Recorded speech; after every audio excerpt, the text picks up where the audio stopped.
The sun was just setting as I finished my work for the day. As a lawyer for a big company, my schedule was packed, and I often found myself engrossed in my work until the late hours.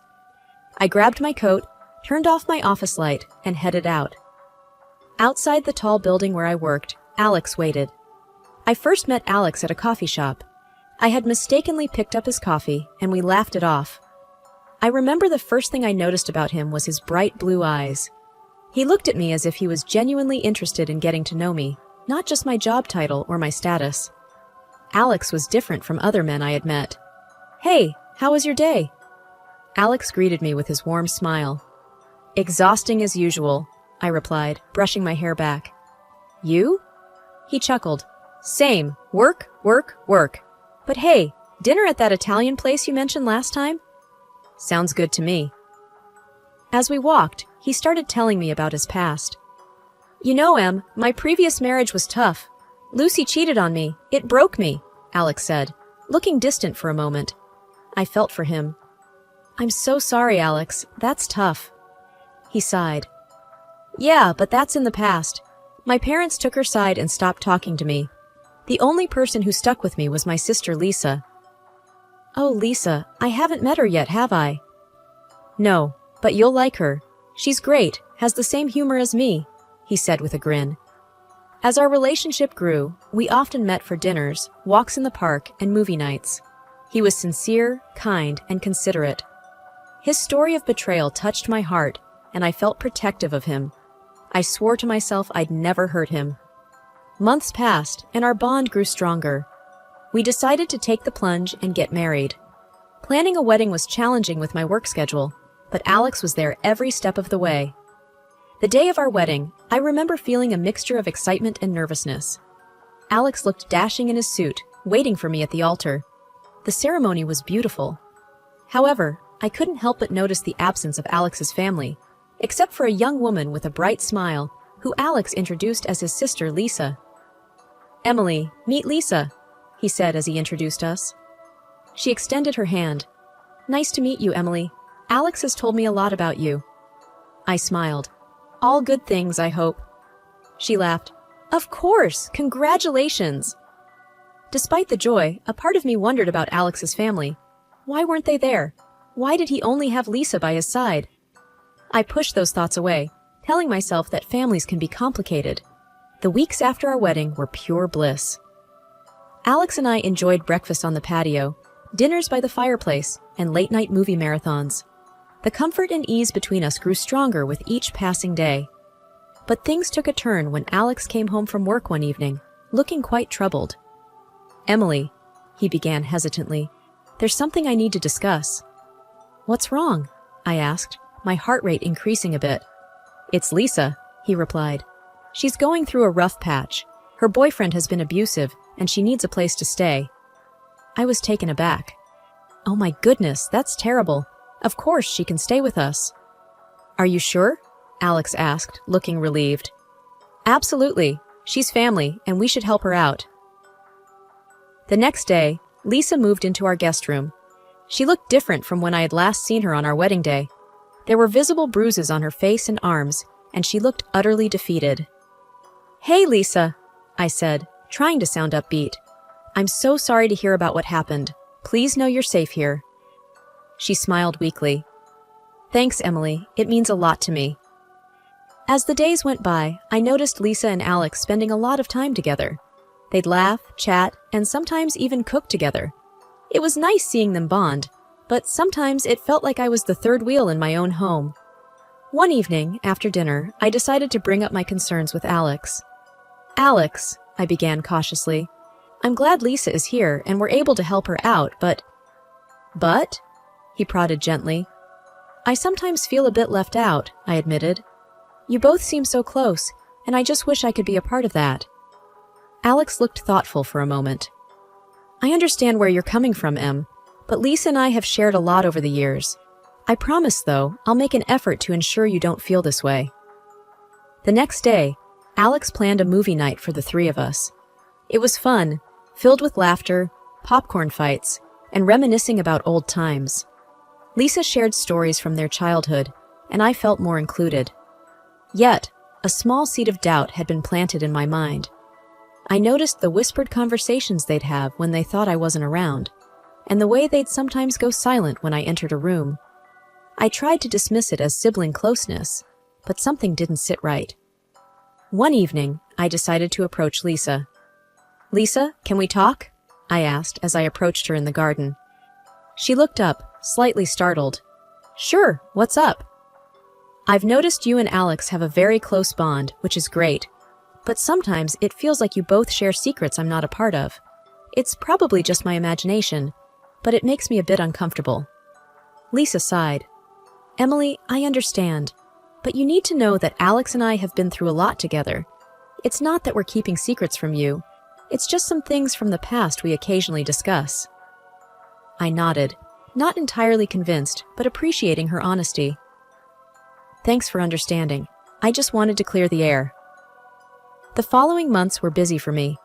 My job demanded a lot, and often I would find myself buried in paperwork till the wee hours of the morning. This meant Alex and Lisa had a lot more time to spend together, which only fueled my rising unease. They seemed to share a bond I couldn't quite grasp, and the few moments I had at home were filled with hushed whispers and awkward silences. One day, during a short break at work, I confided in my colleague Sarah. "I don't know, Sarah. I just can't shake off this feeling," I said, fiddling with my coffee cup. Sarah looked concerned. "What do you mean?" "It's Lisa. She's been living with us for months now, and while I want to be supportive, something feels off." "I can't explain it," I replied, taking a sip of my drink. Sarah pondered for a moment. "Have you talked to Alex about it?" I nodded. "Yes, but he dismisses it. He says I'm reading too much into things. Maybe I am." Sarah leaned in, lowering her voice. "You know, if you really want to ease your mind, I have a friend in the police department. Maybe he could look into whether Lisa really reported any abuse." The idea was tempting. "Do you think it's a good idea? I don't want to breach her trust." Sarah shrugged. "It's just to give you peace of mind. If there's a report, then you know she's being truthful. If not, then you have every right to be concerned." I hesitated for a moment before finally nodding. "Okay, let's do it." A few days later, Sarah approached me with the information. "Emily, there's no record of Lisa reporting any abuse." My heart sank. "What? Are you sure?" Sarah nodded, looking grim. "My friend double-checked. There's nothing." Feeling like I was in some sort of bad dream, I headed home, my mind racing. I wanted to confront Lisa, but I decided to approach the situation carefully. That evening, during dinner, I casually broached the subject. "Lisa," I began cautiously, "I have a friend who works with domestic abuse victims. She said she could help if you wanted to move forward with a case, or even just counseling." Lisa looked taken aback. "Oh, that's thoughtful of you, Emily, but I'd rather not. It's a painful chapter, and I just want to move on." "But it's important to report these things," I pressed on, watching her closely, "for your safety and others." She looked flustered. "I know, but it's my choice. I don't want to drag everything back up." The conversation ended there, but my suspicions only grew stronger. Over the next few weeks, I became more observant. I noticed things: the glances they shared, the way they seemed to communicate without words, and the secretive phone calls Lisa would often take outside.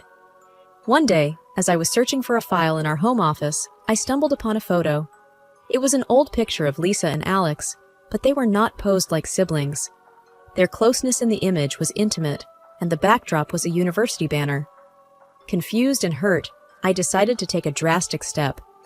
I would pretend to go on a business trip and then observe them from a distance. I needed to know what was going on in my own home. With my plan in place, I informed Alex and Lisa about an upcoming business trip to Chicago. I could see genuine surprise in their eyes. "Another one?" Alex asked, sounding slightly joyful. "How long will you be gone?" "Just a couple of days," I replied, trying to sound casual. "It's a crucial meeting, and they need me there." Lisa chimed in. "Well, we'll miss you, but work is work. Take care, okay?" "Thanks, Lisa," I replied, hiding the storm of emotions inside me. The following day, I packed a small suitcase and drove to the airport, but instead of boarding a plane, I rented a car and checked into a nearby motel.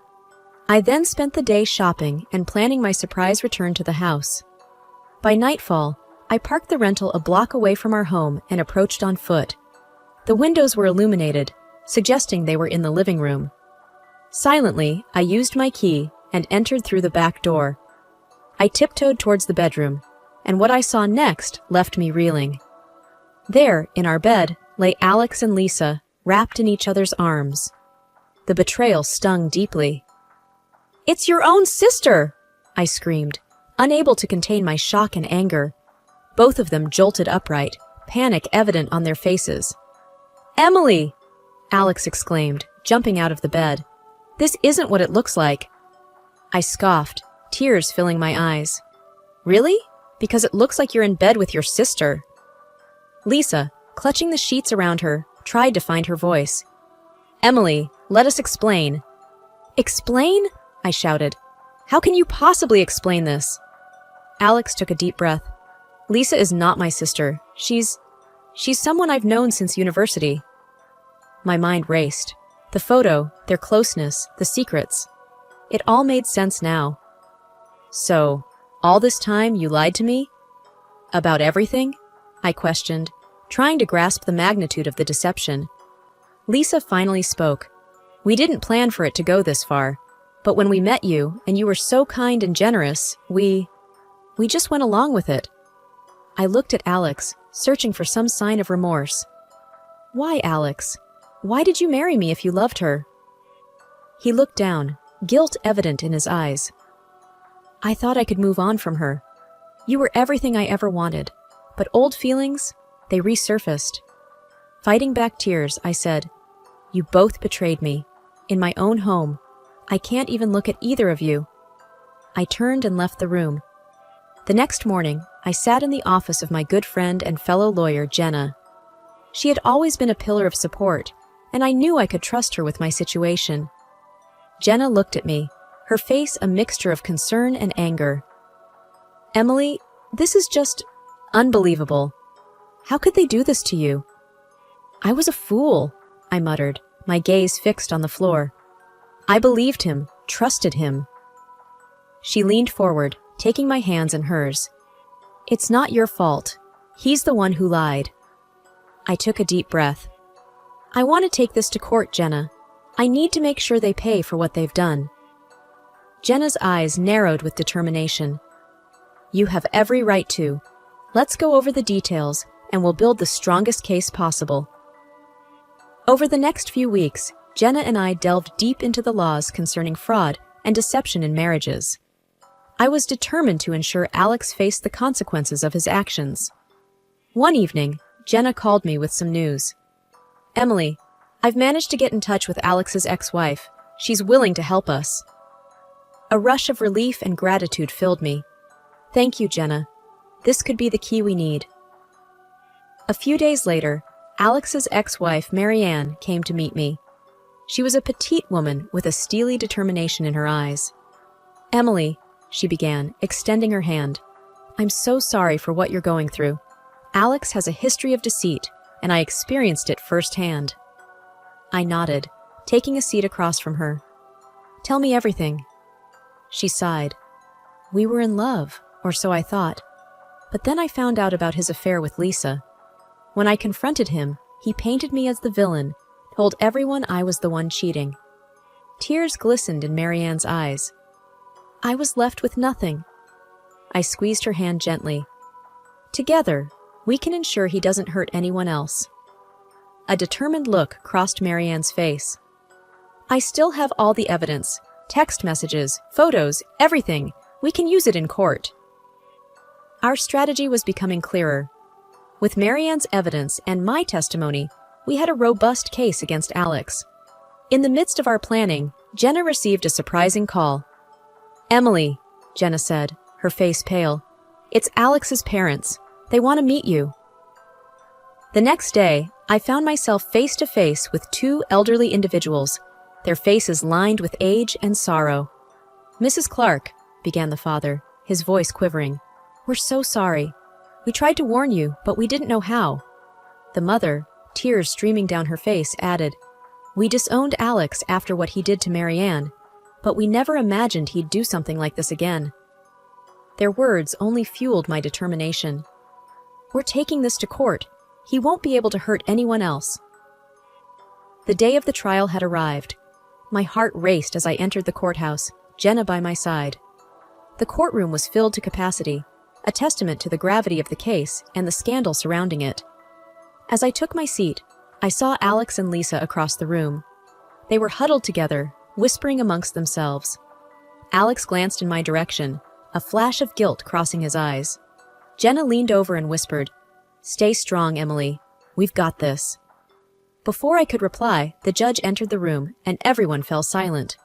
The trial began with opening statements. Jenna presented our case powerfully, laying out the web of deceit spun by Alex and Lisa. Their lawyer tried to paint a picture of a simple misunderstanding, but the skepticism in the room was palpable. The real turning point came when Marianne took the stand. She spoke calmly and clearly, recounting the betrayal she'd faced at Alex's hands.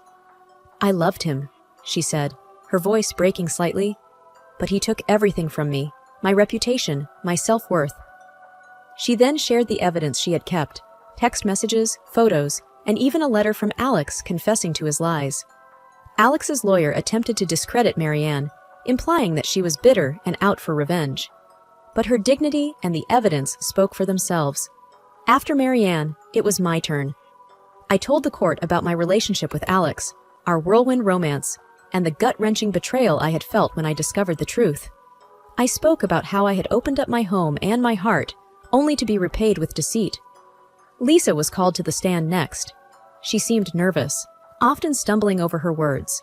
When Jenna questioned her about their relationship, she admitted, "Yes, Alex and I have been in a relationship for years, but we never meant to hurt anyone." Jenna pressed on, "So why lie about being siblings? Why weave such a complicated web of deceit?" Lisa looked down, tears in her eyes. "I love him. I'd do anything for him. But I know now that what we did was wrong." Finally, it was Alex's turn to testify. He looked defeated, a stark contrast to the confident man I had once known. "Why did you do it, Alex?" Jenna asked pointedly. He sighed. "I thought I could have it all. Emily's love and support, and Lisa's companionship. I never thought it would all unravel like this." The cross-examination was intense, but Alex's admissions left little room for his defense to maneuver. The closing arguments were passionate. Jenna made a compelling case for the pain and suffering caused by Alex and Lisa's actions. Alex's lawyer tried to argue that no real harm had been done, but it was clear the jury wasn't buying it. As the trial concluded and the jury went to deliberate, I felt a mix of relief and anxiety. I had done all I could. Now it was in the hands of the jury. Hours seemed like days, but finally the jury returned with their verdict. The tension in the room was palpable. The foreperson stood up. "We find the defendants, Alex and Lisa, guilty of fraud and intentional infliction of emotional distress." After the trial, there was a whirlwind of media attention. Reporters wanted interviews, and people I barely knew reached out with messages of support. But I was done with the spotlight. I wanted to move on. I wanted a fresh start. One evening, Jenna and I sat on my porch, sipping tea and discussing the past events. Jenna looked at me with a concerned expression. I know you want to move on, but you can't just suppress all that happened. You've got to process it." I looked out into the distance. "I know, Jenna, but every time I think of Alex and Lisa, I feel this burning rage. I want to forget them and everything associated with them." She sighed. "It's natural to feel that way, but running away from it won't help. Maybe you should consider therapy? It could help you work through those emotions." I nodded. "I've thought about it. I'll give it a try." A few days later, I met Dr. Carter, a renowned therapist. During our first session, I recounted my story, and she listened patiently. When I finished, she said, "Emily, you've been through a traumatic experience. It's okay to feel angry, sad, or any other emotion. But remember, healing takes time." In the weeks that followed, I immersed myself in therapy. Slowly, I began to understand and accept my feelings. I learned that healing wasn't about forgetting, but about finding a way to live with the memories without letting them control me. One day, after a particularly intense session, Dr. Carter said, "Emily, you've made significant progress. But have you thought about what's next for you? I paused. I want to rebuild my life, maybe even find love again. But the thought of trusting someone scares me. She smiled gently. It's natural to feel that way. But remember, not everyone is like Alex. When you're ready, you'll find someone who values and respects you for who you are. Months passed, and I threw myself into work, taking on challenging cases and fighting for justice. My reputation as a tenacious lawyer grew, and so did my confidence. One evening, while working late at the office, I heard a knock on my door. I looked up to find Mark, a fellow lawyer whom I'd worked with on a few cases. "Hey, Emily, working late again?" he asked with a warm smile. I smiled back. You know me, always chasing deadlines. Mark chuckled. "Want to grab a coffee? Take a break?" I hesitated for a moment, then thought, why not? Sure, let's do it. Over coffee, Mark and I chatted about everything, work, life, and even my ordeal with Alex. Mark was understanding and supportive. "You're incredibly strong, Emily. Not many could come out of such a situation with so much resilience." We started spending more time together, grabbing lunches, attending events, and even going on hikes during weekends. It was refreshing to be with someone who understood me and didn't judge my past. One evening, as we sat by the beach watching the sunset, Mark turned to me. "Emily, I really like spending time with you. I know you've been through a lot, and I won't rush you, but I want you to know that I care about you." I looked into his eyes, seeing sincerity and warmth. "Thank you, Mark. I appreciate that. I'm still healing, but it feels good to have someone like you by my side." Mark smiled and took my hand. "We'll take it one day at a time." As days turned into weeks and weeks into months, Mark and I grew closer. I realized that life had given me another chance at love, and I wasn't going to let my past hold me back.